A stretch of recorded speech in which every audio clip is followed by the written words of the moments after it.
vitality of the city, and it's closely connected to what we talked about earlier, the sales tax situation.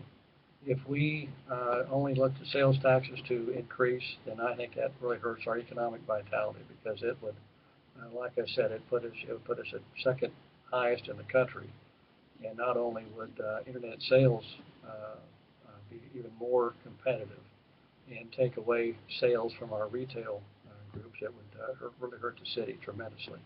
So I'm very, very opposed to an increase in sales tax. It just is not very smart to do. Well, how about this education sales tax? I'm opposed to it as well. I think that I understand the need very well. That's not a problem. It's just the method. What I think we should do if I was king. Yeah.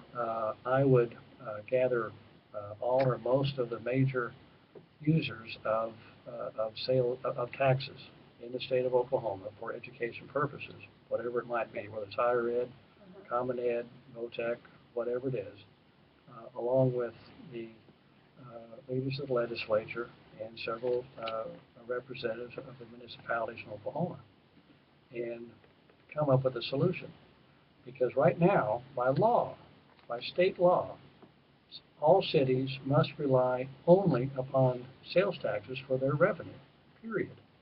We don't have the options that the county and the state of Oklahoma have for a variety of sources of tax revenue. So if the sales taxes are increased, it will definitely hurt every municipality in Oklahoma because it makes us so much less competitive to sell anything, whatever it might be. And if that is the case, assuming I'm correct, then many of these cities in Oklahoma are going to run short of money. They're not going to have enough money to have a reasonably manned police department. They won't be able to repair any of their infrastructure, so things start breaking down. Or they have to fire the cops. So what do? What do they do for protection? What do they do to take the police department? Well, they have to rely upon the sheriff's office. Well, they're already strapped for money and people. And so they're going to have to go to the state of Oklahoma for money. Well, the Oklahoma legislature already is $1 billion short. Oh, yeah. So they're in trouble. They're in trouble. So what are we going to do? I mean, if we just keep raising sales taxes, no matter how good the purpose of it, it will be very, very detrimental to each and every city in our state. And that'll just cause a host of unintended consequences that is going to be devastating for the entire state. Well, what about when big companies leave Tulsa? That's even worse. Like just happened recently. Yeah. I mean, they haven't left yet, and they say they won't, but we can't trust them. Yeah. And so the sales tax approach, I guess people think, well, everybody buys things. Well, not. I mean, everybody purchases things, so it would be because not everybody owns property. Right. And and I know in our property taxes, some goes to the VOTEX, the ad valorem taxes. That's exactly correct. So, but not everybody does that. So. Well, what are we going to do then when sales tax is 10%? Oh, I'm not a proponent of it. I'm just wondering. I think this is what will happen.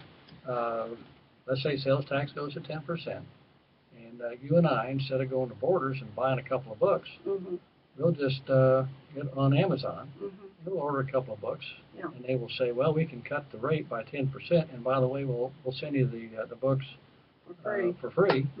That's well. And we can just sit at home and do all this, and not go to Borders, or not go buy a new bicycle at Lee's Bicycle Shop. We might go look at one, and then get on the phone in the car and get one about 10 to 15% cheaper. So we need a big buy local campaign.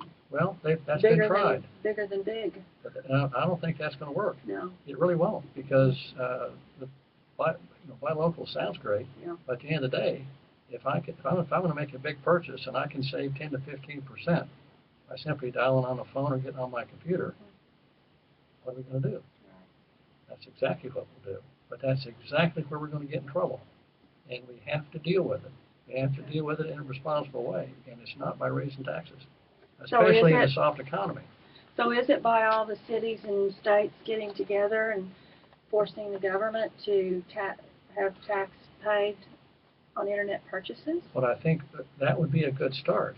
But so far, that has not been successful. No. We're the only state in the union that has that requirement. The only one out of 50 that has that requirement. But that's for us to give it. That's not for the companies to give it, is it? I don't quite understand your question. Well, right now, if a company has a store in Oklahoma or any state, then they add the sales tax and they pay it. But now we're asked, okay, you need to give the state your sales tax. You mean for You need to pay the tax, but you need to pay it personally instead of it coming out of the company and going. And people just aren't doing that. No, of course they don't. Of course not. They're not doing it. No. You know, So there's that's no, what I'm saying. What's the way to change that? Is that legislatively? It has to be done legislatively, and in that case, it'd be at the federal government. Mm-hmm. Federal government needs it, and that's